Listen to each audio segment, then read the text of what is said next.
मैं किश्तवाड़ से चंद किलोमीटर दूर इलाका कुड़िया गांव में मौजूद हूं, जहां आप देख रहे हैं कि अरसद दराज से इस इलाके में NHAIDCL और उनके साथ जो कंपनी है APS कंपनी, जो यहाँ लगातार इस नेशनल हाईवे पे काम कर रही है। काफ़ी अरसद दराज से इस हाईवे पे काम तो हो रहा है, मगर अभी तक इस रास्ता सड़क को पाए तकमील तक नहीं पहुँचाया गया है।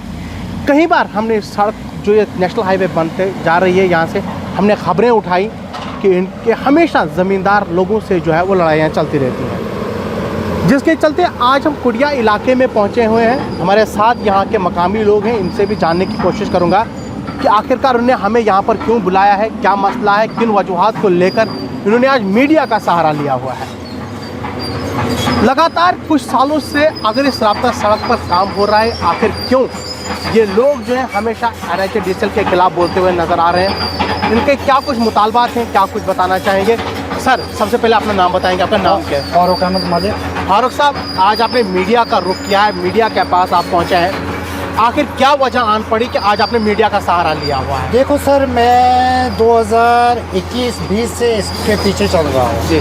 मैं जम्मू में डिबकॉम को इसकी लेटर दिया, यहाँ की इनका ऑफिस है NHAIDCL का जम्मू में, वहाँ पे मैंने दिया। उनकी रसीदें मेरे पास हैं, उनकी कॉपीज़ मेरे पास है। मैं तब से ये रिप्रेजेंटेशन देता रहा जी, यहाँ पे डिस्ट्रिक्ट एडमिनिस्ट्रेशन को देता रहा, लेकिन यहाँ कोई टच से मस नहीं हुआ, सुनवाई नहीं हो रही, कोई सुनवाई नहीं हुआ, क्योंकि मैं सर घर पे नहीं होता और मेरे घर में कोई मुझे पीछे है नहीं। ठीक। मुझे मदर ओल्ड एज है, फादर की डेथ हो चुकी है, मैं खुद घर से बाहर होता हूँ और मिसेज है, बच्चे मेरे सिटी में पढ़ रहे हैं, ठीक।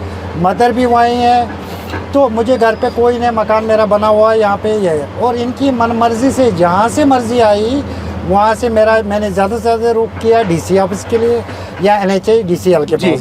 सर, ये सारी चिट्ठियाँ मैंने दी, एक पब्लिक रिप्रेजेंटेशन दी। यहाँ सबसे पहले एक ही DC यहाँ पे आया जी, जो अशोक कुमार शर्मा थे यहाँ पे जी। उनने आया, उनने एक अलाइनमेंट इसकी फिक्स करवाई। ठीक। वो फिक्स करवाने के बाद हमने उस अलाइनमेंट के थ्रू हमने बोला उनको कि आप रोड निकालो जी। आज ये उसी अलाइनमेंट की धज्जियां उड़ा रहे हैं और कहीं और से किसी और को बेनिफिट देने के लिए उस अलाइनमेंट को चेंज करके आगे मेरा फिर नुकसान कर रहे हैं। ठीक। क्योंकि मेरी ऑलरेडी भी ज़मीन आ चुकी है, आप उसको देख सकते हो कि उसकी दीवार कहाँ लगाई गई और आज की दीवार उससे बाहर कहाँ लगाई जा रही है, तो फिर मेरी ज़मीन काटी क्यों? ठीक। या अगर सेंटर से काटनी थी, दोनों तरफ से काटनी थी, फिर तो काटी। अगर आज ये काट रहे हैं जो मैंने उसका पैसा लिया है, लेकिन वहाँ से ऊपर ये दूसरे खसरे नंबर में जा रहे हैं, क्योंकि मैं जम्मू में था, उसका पूरा सत्यानाश करके दिए, मेरे बूटे ख़त्म कर दिए हैं।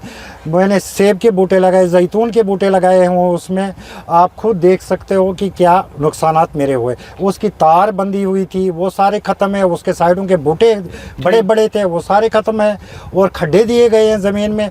जबकि मुझे किसी थर्ड पर्सन किसी से भी मुझे पता चला, फुफेरे भाइयों मेरे भाइयों से पता चला कि भाई आपकी ऐसे ऐसे प्रॉब्लम हुई। मैंने आपको पहले भी बोला कि मुझे मदर की सर्जरी थी, तो मैं उसके वजह से जम्मू में ही फंसा था और मैं ऑन सर्विस वहाँ पे हूँ, लेकिन इस वक्त मैं इमरजेंसी में रात को आया हूँ और उसको पेशेंट को साथ लेके आया हूँ रात को।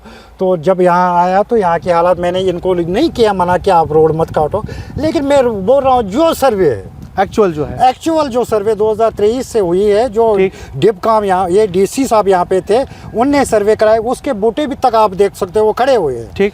तो उससे बाहर ये 20 मीटर बाहर जा रहे हैं। आखिर क्या वजह है? वजह क्या? ये लोग जिस जगह पे मैं खड़ा हूँ यहाँ से आने चाहिए, इसको बाहर क्यों ले? क्या वजह है? इसकी वजह सर एक ही है, पेट्रोल पंप। ठीक। ये पेट्रोल पंप को बेनिफिट देने के लिए ये जगह बाहर ले रहे हैं। ठीक। इसका कोई मुद्दा नहीं है, इसका मुद्दा यही है, अगर पीछे वहाँ से उसी लाइन में काटी गई ज़मीन, यहाँ 10 फुट बाहर क्यों जा रहे हैं? पेट्रोल पंप के जगह पे 10 फुट बाहर क्यों जा रहे हैं ये रोड काटने के लिए? वहाँ वो 10 फुट अंदर जब आए मेरी ज़मीन पे, उस वक्त अगर इनने पेट्रोल पंप को ही देनी थी जगह, मेरी भी 10 फुट क्यों इनने काटी फिर? ठीक। उस वक्त वहाँ इनने क्यों काटी? जहाँ तक मैं आपकी ये डॉक्यूमेंट्स देख रहा हूँ, मैं देख रहा हूँ कि 2021 से आप लगातार कभी डिप्टी कमिश्नर के ऑफिस में, कभी रेवेन्यू के, कभी मैंने ये आपकी बहुत सारी सीट्स को यहाँ पे देख रहा हूँ कि नायब तहसीलदार को यहाँ पे नियुक्त किया गया है कि आप यहाँ की रिपोर्ट्स सबमिट करें, जहाँ deputy commissioner Divansh Yadav sir का पूरा इन्होंने दिया हुआ है, खसरा नंबर 1666 के, 1656 के, और ये बहुत सारी डिटेल्स यहाँ पर मैं देख रहा हूँ। मुझे बताइए, क्या अभी तक कोई जो सीट बनाया गया है, कोई रिपोर्ट्स आप तक पहुंची, या आपको कोई अभी तक यहाँ बुलाया गया, या कभी उस सीट ने आपको कभी कोई डॉक्यूमेंट दिया, या कभी कुछ बुलाया आपको? कुछ भी नहीं सर, मैं बात कर रहा हूँ इस डॉक्यूमेंट की तो बात छोड़ो ना, अगर इन्हें काम लगाना इसके लिए नहीं मुझे बुलाया गया, उसकी इन्फॉर्मेशन नहीं दी गई मुझे। काम का अपराध के अंधेरे में लगाया गया? ये सर मुझे पता ही नहीं ना, मैं जम्मू में था ना। ठीक। जब मुझे फ़ोन आए यहाँ से, मुझे किसी ने फ़ोन किया, भाई आप जम्मू में बैठे हैं, इनने ज़मीन काटी, आप बोल रहे थे कि मेरा नीचे है, तो वो मैंने उसमें मक्की लगाई है, बूटे लगाए। देखो जहाँ तक मेरा लैंड था उस पे तो मैं कर सकता हूँ, कुछ भी कर सकता हूँ, क्योंकि वो है ही नहीं नेशनल हाईवे में। जो नेशनल हाईवे में था वो मैंने ओपन में छोड़ा था। ठीक। तो उसको वो काम करे क्या नहीं करे, वो थोड़ा मैं बोल रहा हूँ कि उनको क्या आप मत काम करो। जिस जगह पे इस वक्त काम हो रहा है और जिस जगह से ये ले रहे हैं, क्या उसका आपको पैसा मिला है, कंपनसेशन आपको मिला है या नहीं मिला है? सर जो इस वक्त मैंने जब मैं आया, इनको मैंने बोला यहाँ पे, इनने वहाँ से अपना जो तहसीलदार इनको साथ था वो लाया, उनने बोला कि आप रेवेन्यू डिपार्टमेंट से रब्ता करो, आप अगर यहाँ जा रहे हो, ये मैं खसरा नंबर मैंने उनको दिखाया, उनको मैंने मैप दिखाया ज़मीन का, उनने फीता भी लगाया। उनने जब फीता लगा के वो 90 फीट वहाँ तक आ रहा है कि जो मेरी पिछली ज़मीन है, तो फिर इन्हें ऊपर क्यों गए थे? ठीक, बिल्कुल। क्या ये उस वक्त नहीं थे, इनके पास डॉक्यूमेंट्स नहीं थे? बिल्कुल। इनके पास नक्शा नहीं था? बिल्कुल। इनको जिस वक्त इनकी अलाइनमेंट हुई है तो आके बंद करके इन्हें ये चढ़ाई, तो वो कैसे लाई? जब वो आया तो उनने इनको बोला कि भाई नहीं, ये गलत है, तो आप एक काम करो, आप रेवेन्यू को डिपार्टमेंट को लाओ, पटवारी को लाओ, तहसीलदार को लाओ, किसको लाना है आप लाओ, ये बराबर करके ये कर लो। उसके बावजूद आप मुझे घोड़े खच्चर सच्चर सारे बाग में, मेरा बाग तबाह हो चुका है, और उसके वजह से मैंने इनको बोला कि आप इसको जितना सा आपने जो अलाइनमेंट ली है पहले की, उस अलाइनमेंट में आप रोड ले लो। बिल्कुल। तो ताकि मेरे जो बाग है वो बच जाए। ठीक। इस वक्त जिसकी भी मर्जी है, घोड़ा बकरी भेड़ खुले। अब आप क्या चाहते हैं? अब आप क्या चाहते हैं? मैं चाहता हूं जो अलाइनमेंट इस रोड की है, जो एक्चुअल अलाइनमेंट है, उसका मैप मेरे पास है, उस अलाइनमेंट के तहत ये चले तो मैं काम करने दूंगा, नहीं तो मैं काम बंद करूंगा। अब डिप्टी कमिश्नर किश्तवाड़ और NHADCL वालों ने जो है, अब उनसे भी रिक्वेस्ट रहेगी कि ये लोग जो है, मगर NHADCL जो इस वक्त धड़ल्ले से काम कर रही है, किसी को पूछ नहीं रही है, उसके पर आप क्या बताएंगे? मैं सर यही बात बोल रहा हूँ, ये तो मैंने इस वक्त इनको बोला ना काम करने के लिए। अच्छा। जो ये है इनका जो ये है, इसको मैंने इनको बोला कि आप काम करो, क्योंकि जो ये दूसरे खसरे नंबर में जा रहे हैं, मैंने कहा उधर मना आपने किया कि उधर मैंने मना किया, मैंने उनको करने नहीं दिया, यानी कि मैंने जम्मू से इनको कॉल की कि मैं FIR काटूंगा, क्योंकि मैं मजबूर हुआ था। मतलब एक तरफ से हॉस्पिटल में थे, मैं दूसरी तरफ से सर्विस में, मैं क्या बार बार कब आऊँगा? मैं आप खुद ही ये रिकॉर्ड देख रहे हो, मैं कितनी दफ़ा यहाँ पे आ सकता हूँ, कितनी दफ़ा आ सकता हूँ, मैंने फिर नौकरी छोड़ देनी है। ठीक, उस हिसाब से मैंने आना फिर इधर। ये फारूक साहब हमारे साथ बातचीत करने के लिए मौजूद है। मैं आपको थोड़ा सा इसमें इलाबरेट करके बताऊंगा, अगर आपको समझ में नहीं आया, अगर NHADCL और यहाँ की इंतज़ामिया को अगर फारूक साहब की बात समझ में नहीं आ रहा हूँ, मैं थोड़ा सा आपको इलाबरेट करके बता रहा हूँ। जिस जगह पर मैं खड़ा हूँ, ये NHADCL इस रास्ते से होते हुए जाती थी। जब इनके पास जो पुराना रिकॉर्ड है, जो एक्चुअल इसकी अलाइनमेंट है, उसको छोड़कर, उसको बाला ताक रखकर दूसरी जगह से NHADCL वाले जो हैं वो नेशनल हाईवे बना रहे हैं।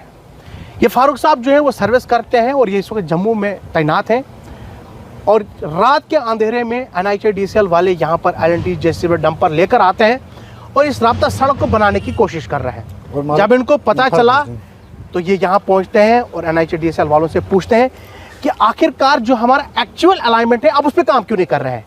तो उनके साथ जो रेवेन्यू डिपार्टमेंट के कुछ एक्सपर्ट्स होते हैं NHADCL वालों के साथ, उन्होंने जब उस खसरा नंबर को पढ़ा, जब फीता चलाया गया, उन्होंने कहा कि वाकई आप गलत जा रहे हैं और आप जो है रेवेन्यू डिपार्टमेंट को लाइए, उनका नक्शा लाइए, उनको जो एक्चुअल लगेगा वहीं से काम शुरू करिए। उन्होंने कहा कि जिस जगह से एक्चुअल आपकी अलाइनमेंट है, आप वहाँ से ले, ज़मीन मेरी है, वो भी वहाँ से आप ले जाएंगे तो मुझे कोई आपत्ति नहीं है, क्योंकि मैंने वहाँ से जो भी मुझे वहाँ पैसा जो मैंने मिल लेना था वो मैं ले चुका हूँ।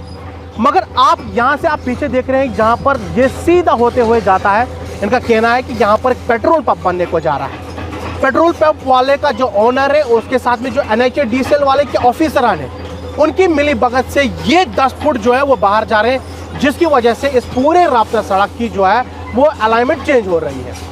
ये फारूक साहब है, फारूक साहब का आगे जो है बाग लगा हुआ है, जहाँ लाखों रुपए की लागत से वो बाग बना हुआ है। वहाँ उस बाग के अंदर सेब के पेड़ लगे हुए हैं, अखरोट के पेड़ लगे हुए हैं, जैतून के पेड़ लगे हुए हैं, बहुत सारे। एक बड़ी मेहनत उन्होंने कई सालों से लगातार की है।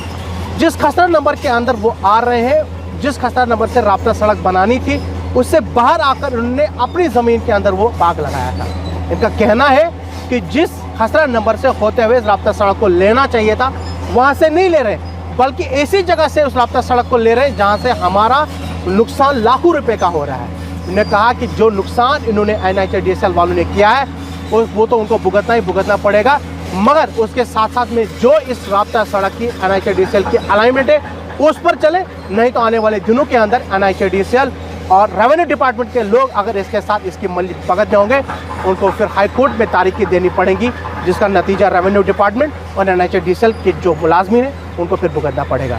मुझे उम्मीद है कि यहाँ की इंतज़ामिया आज इस वीडियो देखने के बाद खुद यहाँ पर कई DCs ने यहाँ पर विजिट किया हुआ है।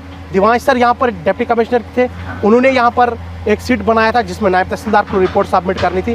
टिल डेट अभी तक कोई रिपोर्ट्स नहीं आई, ना तो इनको मिली है ना तो किसी और को मिली है। उसके बाद अशोक शर्मा साहब यहाँ पर DC रहे, उन्होंने भी यहाँ पर विजिट किया, उन्होंने खुद यहाँ पर इस इलाके का दौरा किया हुआ है जहाँ फारूक साहब मलिक साहब का कहना है उन्होंने खुद विजिट किया और उन्होंने खुद यहाँ पर इस राब्ता सड़क की जो है वो अलाइनमेंट करवाई है। उन्होंने खुद यहाँ का, क्योंकि इसमें दो जगह ग्रेवयार्ड आते हैं, एक पिछली साइड में आप मेरे साइड भी देख सकते हैं वहाँ पर भी ग्रेवयार्ड है और सड़क की निचली साइड भी ग्रेवयार्ड आता है।